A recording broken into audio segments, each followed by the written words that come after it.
I've previously said I'm agnostic on the Erin O'Toole leadership question, the question of should he stay or should he go? But I gotta say, it's an increasingly odd look on Erin O'Toole that he and the people around him are so sensitive to the leadership review question and to those who say we would like to have a leadership review sooner than later. So my original position, which I pretty much still stand by, is that I could see Erin O'Toole certainly losing the next election if he is leader and up against Justin Trudeau. I could also certainly see him winning and becoming prime minister for multiple terms and having an enduring legacy, because we saw that happen with Stephen Harper, for instance. He lost the first time out and then he became prime minister for 10 years. So I think anything is possible, and I think there's an inherent challenge in always saying, we got to get a new person, quick, get this guy out, get a new guy in, this is going to be the magic bullet solution and so forth, because they already did that with Andrew Scheer, and clearly Erin O'Toole did not win by some great majority there. But like I said, I'm kind of neutral in the question of should he stay or should he go. But here's the thing that's been lost in a lot of this conversation. It is mandated for the Conservative Party of Canada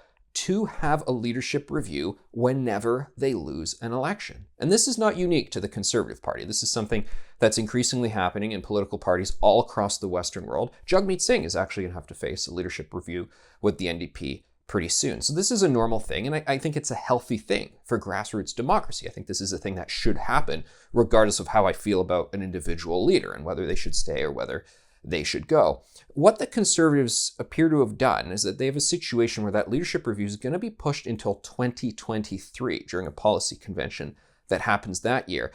And I get the sense that the Erin O'Toole position is maybe that they kind of hope to run out the clock on that time, thinking that there might just be an imminent election anyway, so Erin O'Toole will just get to run again in the next election without having to have faced a leadership review of the membership out there. I could be mistaken, but I feel like if they're looking at that time horizon, okay, well, let's just wait and see and so forth.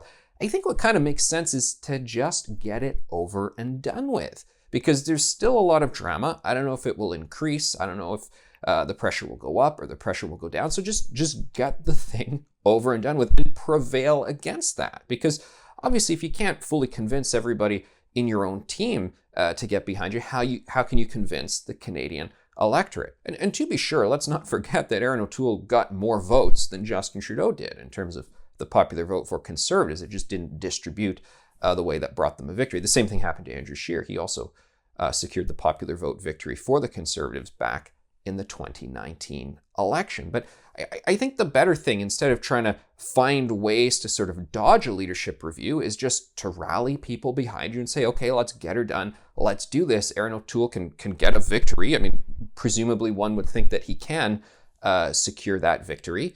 And there you go. And then the question is behind you. So I think whatever you think about should Erin O'Toole stay or should he go, it's mandated that there has to be a leadership review. And it seems to me it's more sensible to do it sooner than later. Now, that would require moving around when there is this policy convention, lots of details to deal with. But this idea that someone broaching the question for whatever reason, and I think most people who say they want a review actually just want to push him out. But at the same time, because it's a mandated thing, and because I hope we can all agree it's healthy for party politics, just do it. Just get it done. And then it's behind you if you prevail. And if you don't prevail, well, that's obviously a problem and a sign that you need to get a new leader anyway. Oh, I just think the opposition to this, the aggressive opposition to anyone who brings up the leadership review, I don't think it's a good look anymore. And I think they should sort of pivot their approach to that.